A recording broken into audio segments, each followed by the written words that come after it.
Hey everybody, welcome to Spiritual Healthcare, day 39. It is good to see everybody this morning. Lots of great topics to discuss today. I'm so glad to be here on this lovely morning. I don't even know, I'm not even sure what day. I think it's Tuesday. Is it Tuesday? I have no idea what's going on. I have no clue. It is good to see everybody. Good morning. It's a beautiful day here. I don't know what it's doing where you guys are, but it's a beautiful day. It's like nice and warm and sunny. I was like in a big hurry to get ready this morning. I got up late and then I was like in this big rush and like showering and whatever, because I didn't want to be late this morning for everybody. But yeah, so good morning. Good morning, Patricia and Connor and Des, everybody logging in. It's nice to see you. It's so funny because, as we've been going through all of our questions and things like that. Good morning, Dan. Good morning. Yeah, good morning. This is so great. Good morning, everybody. It's just so awesome to see everybody. Good morning, Kaz. Good morning, Jay. Shadow. Hey. Nigel, nice to see you. It's so good to just be able to join in with everybody in their morning. Good morning, Stephanie. Happy Tuesday. It is Tuesday. I have to think about it. I don't know if you guys are finding this too, but I actually have to stop and think about what day it is when I get up. Everything blends together. It's funny when you're in any sort of production or anything like that. It's production life. Your days end up being based around show dates, which is kind of funny. So people ask you what day it is, and you'll be like, well, people say, well, it's Wednesday, and you're relating to the date in relation to when your next performance is. It's really funny. But everything seems to run together anyway. So this morning is going to be great. I'm really I'm stoked to get into a couple of interesting subjects. Been getting a lot of questions about paranormal television, because of course that has become the big explosion in the last number of years, especially in the last decade. Paranormal TV and the shows and all of that kind of thing have become such a massive phenomenon on Travel Channel and T&E Network and Destination America and all of these different channels. And so we're going to talk a little bit about that today. We're also going to talk about a question that came from the wonderful Dan on our thread here, who is asking about EMF, electromagnetic fields. So we're going to cover that a little bit as well, because that is such an interesting topic. It's got so much depth to it. So we're going to chat about that too. And Shadow says, I wasn't in the last episode of Paranormal 911. Yeah, I'm not in every episode. I'm in most episodes, but just not the last one. I'm sorry. Blame the producers. I don't know. But I'm glad you guys are enjoying the show as well. Both Haunted Hospitals and Paranormal 911. They're just such a blast to film, and it's such an honor to be able to come in and tell people's stories. Because let me tell you, it takes so much for first responders. And things like that, and doctors and nurses and stuff to come forward with their stories. So many of them are so fearful of being reprimanded or labeled as crazy or something like that because of their story and because they experienced something. And what they don't realize, a lot of them, is that 75, and this is the statistical reality, 75% of people have reported over the years having something happen to them. They've experience something that they feel is paranormal or psi or something like that. So really the people that have not experienced stuff are the ones that are in the minority, but we don't make it out like that in society. We kind of flip it. And we like to label what we don't understand as crazy, and we kind of push them aside. And that's something people do on a pretty regular basis with numerous amounts of topics, where as soon as they don't understand it or they can't wrap their mind around it, then automatically they make it wrong. We're seeing a lot of that with of course, the pandemic right now. We're seeing a lot of that with politics. And things like that, where as soon as somebody doesn't understand something, it's just easier to make that other person wrong and go after them for it. And that's not good. That's not a solution, and it's not bringing anybody to any new understanding either. So that's a problem. Good morning, Darren. Good morning to everybody else that's logging in. It's nice to see everybody. Good morning, Chris. So this is awesome. And Nigel says, Bloody loves Paranormal 911. Thank you so much. I so appreciate that. And Shadow, you're completely right. All the doctors, EMTs, military, they're so criticized for speaking out, and you're completely correct. It's become such a stigma, unfortunately, for so many people, where they really think that it's something to be reprimanded or punished in some way, when in fact this is such an everyday experience of how this phenomenon works and how we exist in the world, our way of being, along with the relationship that we have with non-physical. It's so important to be able to step into that and just go, you know what?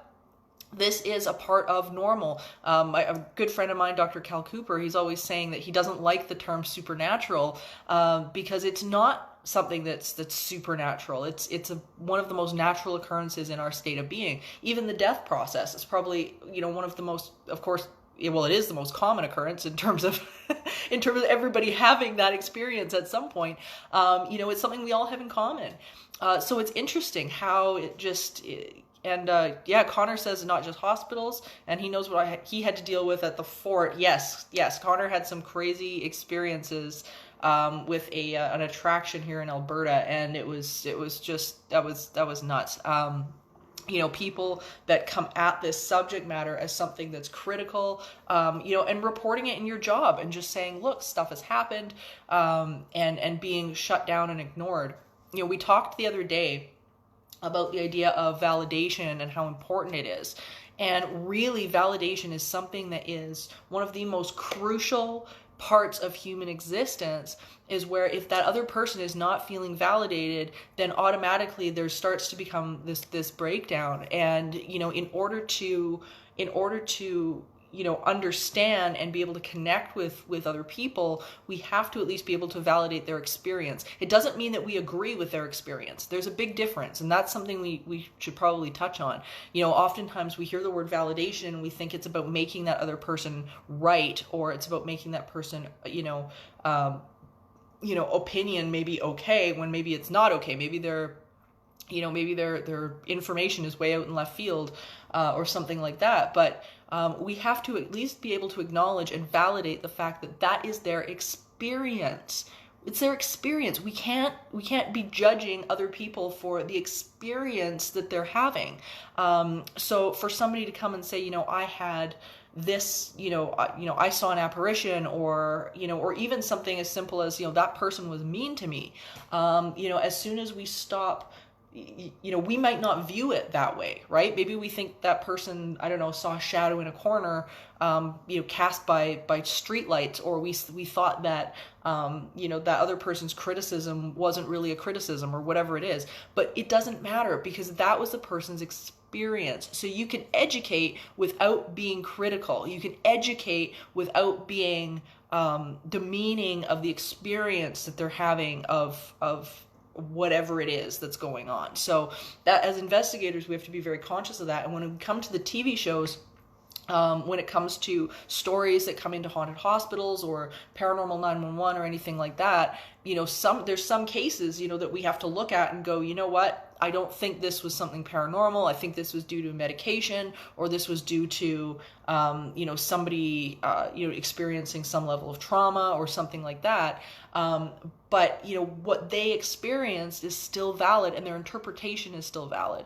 So it's when we're doing a show like Paranormal 911 or Haunted Hospitals, we have to weigh that very, very carefully and turn around and say, you know what, regardless of what our opinion is, our professional opinion is, being able to step in and say, you absolutely had something happen. You had something happen, and it was powerful, and it changed your life. And that validation is just absolutely crucial. I love doing the shows where we're dealing with people that are bringing in their stories or their cases, because it allows that ability to offer that opinion or that validation or whatever that is, in a way where people aren't looking for a creation of evidence or something like that. They're not hunting that down. It's just a matter of being able to look and offer a objective opinion about what's going on. It's funny when we see, I see some of the the TV shows that are, you know, more focused around ghost hunting and stuff like that. And it's frustrating to me because oftentimes I see the misuse of equipment or just a lack of help and lack of solution for the clients that are dealing with this phenomenon. And I think we have to remember, you know, when we're dealing with these TV shows and things like that, is that, you know, especially when we're looking at you know, the ghost hunting side of it, is that, you know, they're looking for these specific things to happen. And we have to remember that a lot of these shows are entertainment. They're just entertainment. That's it. It's not parapsychology. It's not research. This is not paranormal research. This is people looking to create a TV show. And that's something that's really important to keep in mind. Like, they're labeled entertainment, and they're labeled entertainment because they are.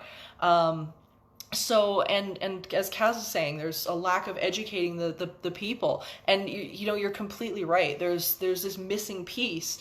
But often the goals of these ghost hunting shows are for that scare factor. They're for that. They're not for education. They're for this scare factor with people, and that's okay as long as people are watching it, understanding that that's what's going on, understanding that that is the end goal of a paranormal TV show in regards to the ghost hunting factor.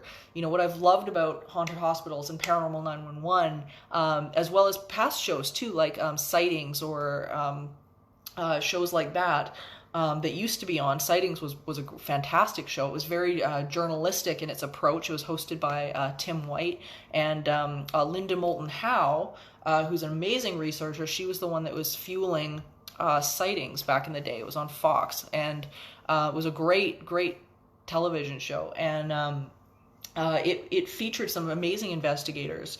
And, you know, it allowed people to kind of bring evidence to the table and then present an explanation in a way that was educational and with investigators that had some serious reputation. It was really cool.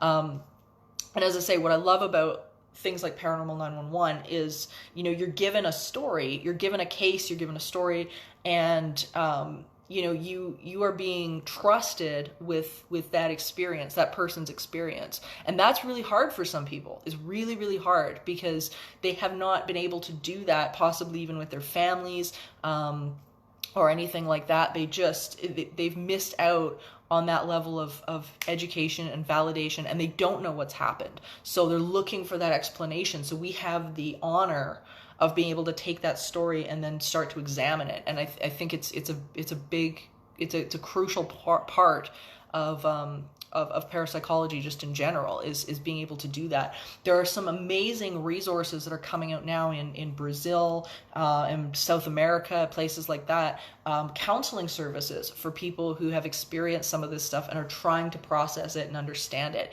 And it's really, really great.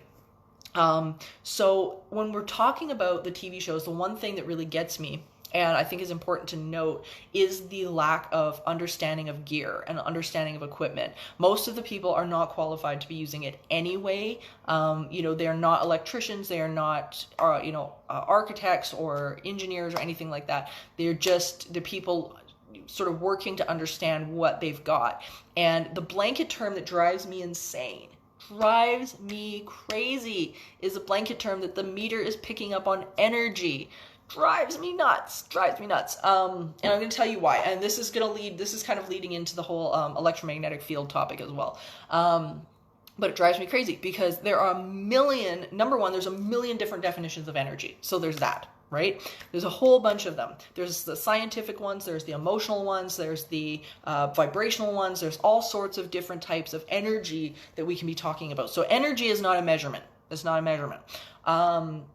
And when we're dealing with scientific equipment, when we're dealing with things like electromagnetic field meters, you guys have probably seen the K2 meters that are used quite frequently on ghost hunting shows, and they look like these little gray boxes with little lights on the top, and that they light up when they register EMF.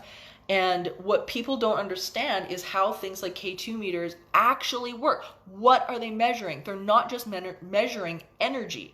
They're measuring Gauss or milligauss, and it's got a specific current that it's looking for. And in the case of a K2 meter, they are not picking up on any sort of living or biological energy. They're not calibrated for that. And understanding what these meters, what these different pieces of equipment are calibrated to measure is really crucial. It's just so important, because if you don't know that, then you don't know what it's responding to. So for the example, the K2 meter is a great one. I got a great question from Dan yesterday.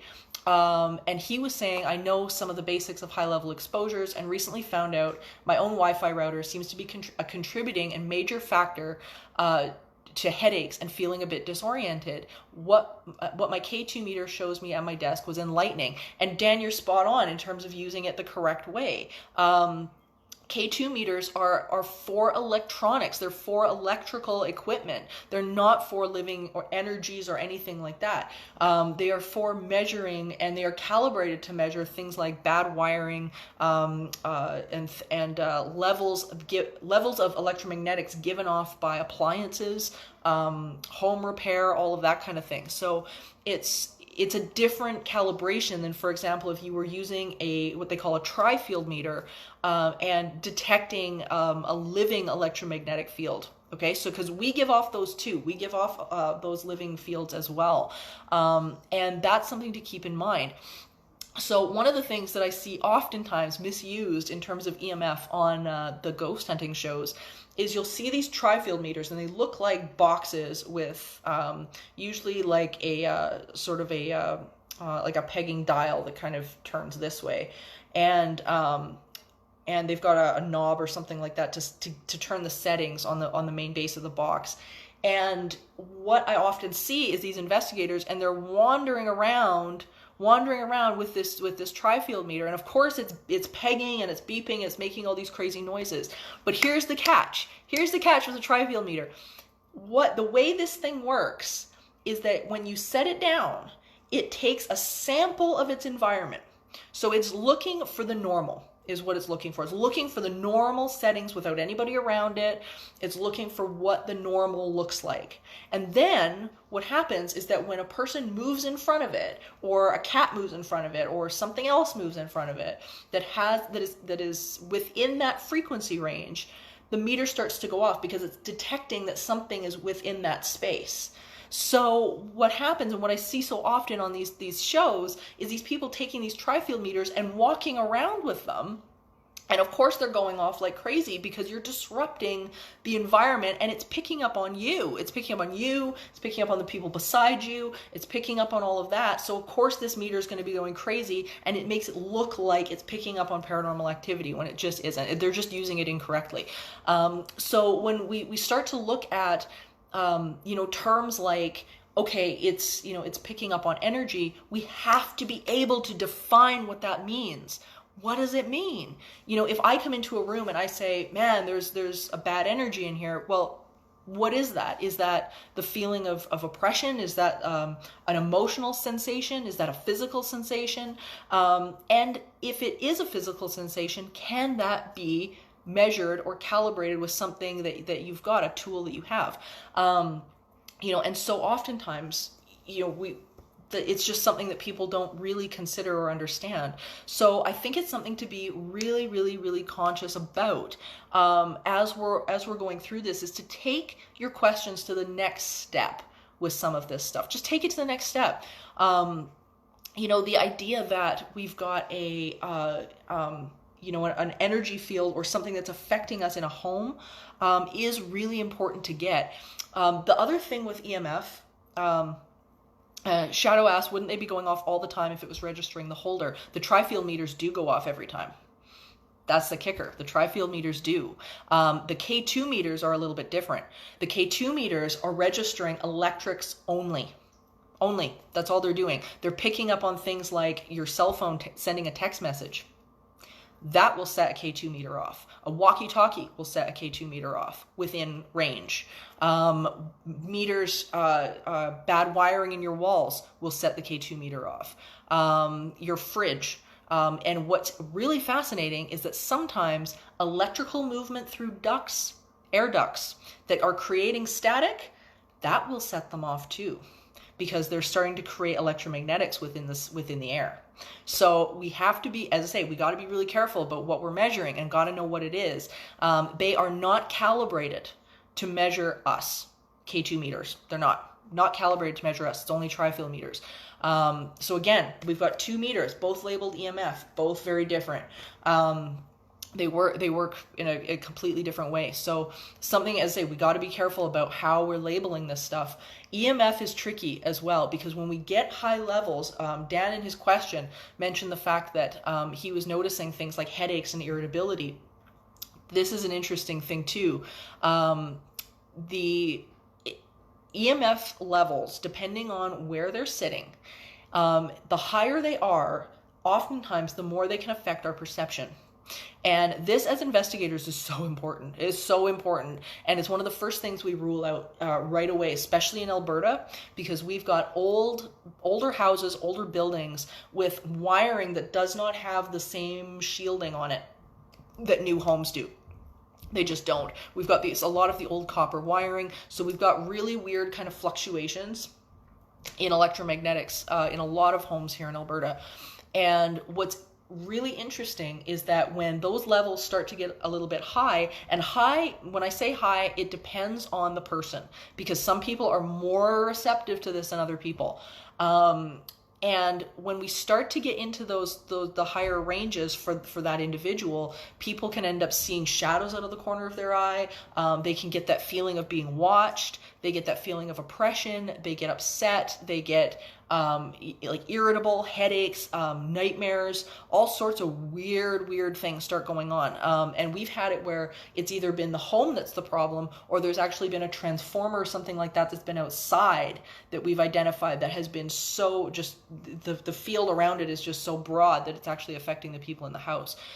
So it is something we have to consider, and we have to understand that we as investigators are not removed from it either. We're not. We have the ability to be affected by it just like everybody else. So our perception going in is really something that is really important and common. So we have to be able to take this into account and know what the gear does.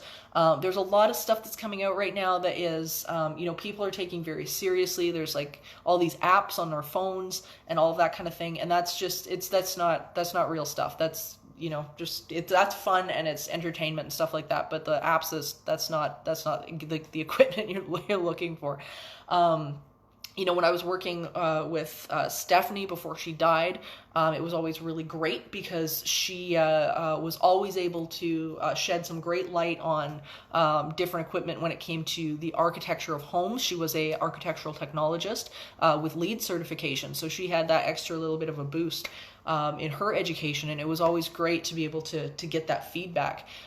Shadow saying her grandma was always full of electricity, couldn't wear a watch because they stopped working when she had them on. Yeah, and that happens all the time. It's funny, people have different effects on this stuff, and we oftentimes don't realize that our energies and our electromagnetics is influencing in various ways, whether it be our energy caused by temperature, our focus, our levels of electromagnetics and electricity, all sorts of crazy things.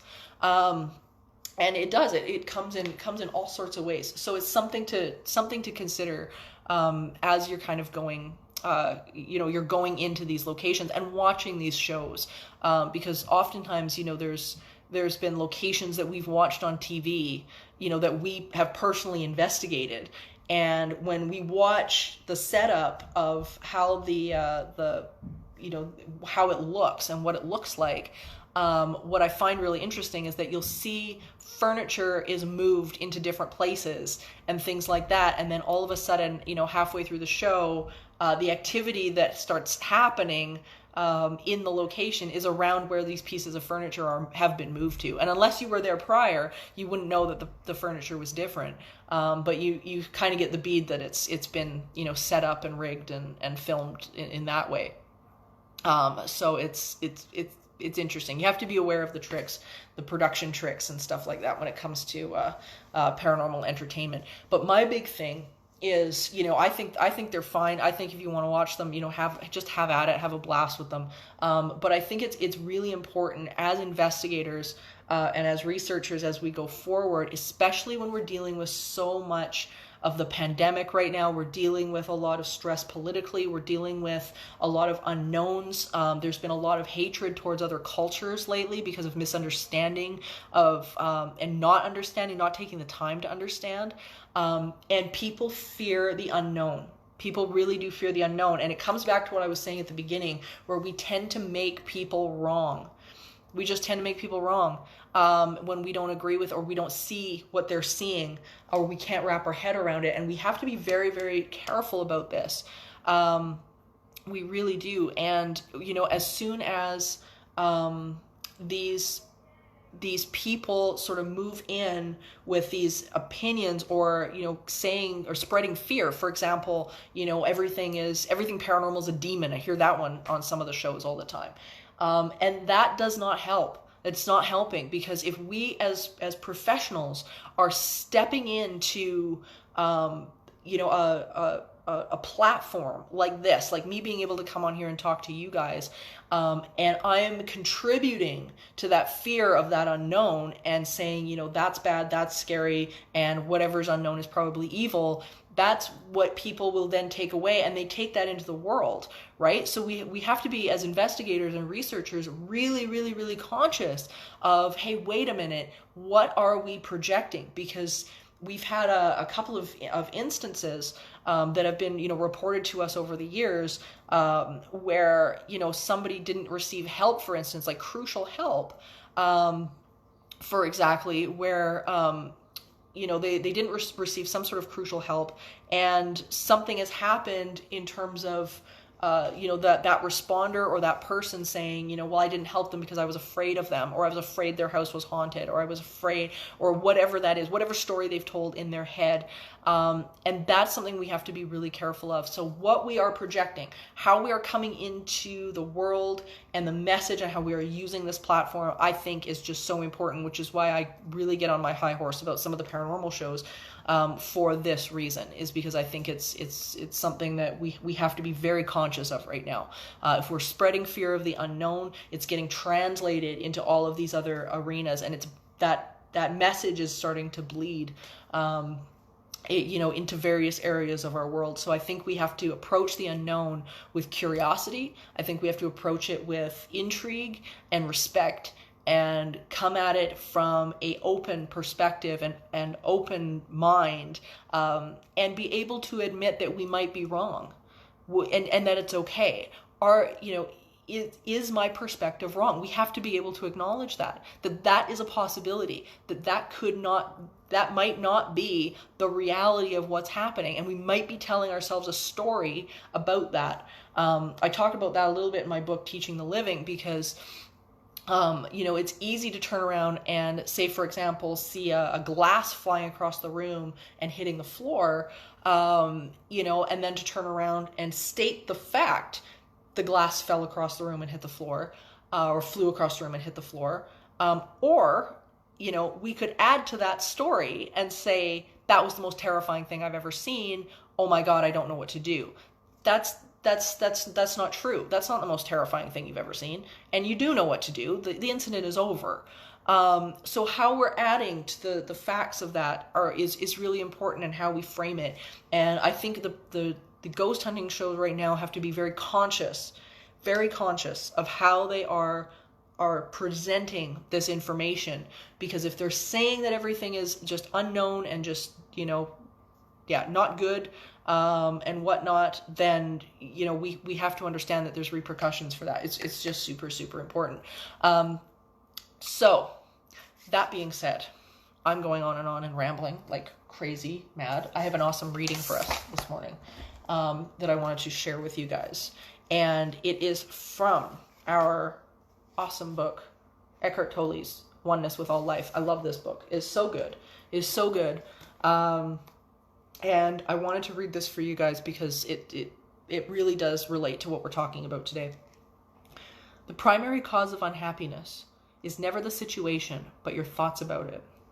Be aware of the thoughts you are thinking. Separate them from the situation, which is always neutral, which always is as it is. There is the situation or the fact, and here are my thoughts about it. Instead of making up stories, stay with the facts. For example, I am ruined is a story. It limits you and prevents you from taking effective action. I have 50 cents left in my bank account is a fact. Facing facts is always empowering. Be aware that what you think, to a large extent, creates the emotions that you feel. See the link between your thinking and your emotions, rather than being your thoughts and emotions. And be the awareness behind them. I love that because I think that is so accurate in terms of how we are going through and approaching some of this stuff, and being careful about our narrative. Careful about your narrative. So the process that I wanted to give you guys today is exactly that. Go through your list of things that are bothering you, something that you are freaked out about or afraid of. And so Darren says, what I call a rant is educating us. Thank you. I'm so glad. I'm so glad, because that's, this is great. You guys listen. That's fantastic. So I want you guys to pick out something that maybe, you've had negative emotion around or negative resistance around, and start to examine what is the fact versus what is the story. How are you telling the story about it? And see if there's room to start reshaping that. See if there's room, because I think you're going to find that a lot of what you tell yourselves, because I do it too. I know it's hard to not do it, because we have these emotions that tend to be attached to what we're thinking about. But take that emotion off for a minute, state the fact, and see if you can rewrite it. And it might be about the pandemic. It might be about, something your kids did yesterday. It could be, who knows? It could be anything. And it could be something from your past that you need to clean up. But give it a try. See what happens. See if you can reshape it and see how that goes for you. And I'll be interested to see tomorrow how you guys have fared with that, because I think it's so beneficial. It's so beneficial to see how we're writing these stories. And when you watch the next show, when you watch the next ghost hunting show, whatever that is, whatever, you'll notice stuff. You'll start to notice stuff. And you'll notice also about the narrative that they're telling during the show in their language. Notice their language. It's very interesting. So everybody, we have to go into our day with our health affirmations, because we got to keep our vibrations up, and keep ourselves well and healthy. So everybody take a breath.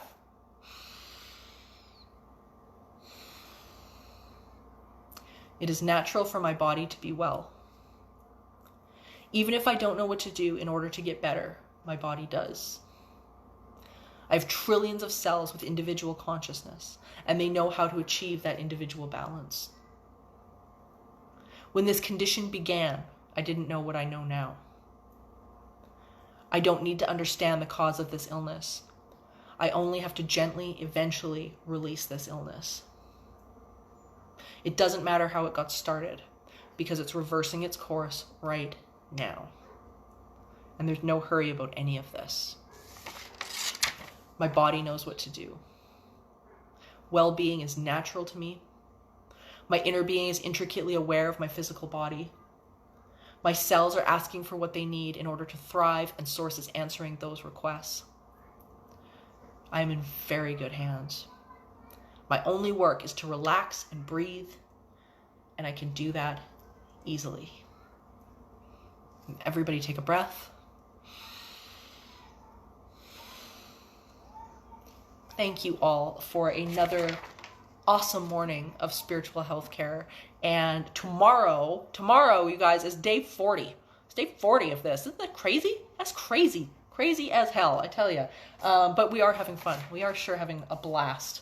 And so that being said, If you guys are wanting to catch up on past classes, for those of you guys who are new, you can go to entityseeker.ca or youtube.com/entityseeker as well. So you can grab all the past classes there. They go up right after the live sessions and whatnot. And I'm going to be ordering. I've had like so many questions since I read from this a few days ago. So many questions about my book. You guys can get it on Amazon right now. But at the same time, I'm going to be ordering a whole pile of them and getting some copies in that I can autograph and stuff like that, because people have been asking about that. So I will let you guys know and keep you posted when those come in. Amazon is shipping a little bit slower right now because, of course, their priority is going to face masks and COVID stuff. So which is, of course, you know, the top priority right now. But I'll keep you posted on all of that. So thank you guys so much. I could not be doing this without you all. It makes my morning every day that you guys are here. And thank you for all of your support and everything you guys are doing. I will see you guys tomorrow morning. Spiritual Healthcare, 10 a.m. Mountain Time, as always. So you guys have an awesome day. Bye, everybody.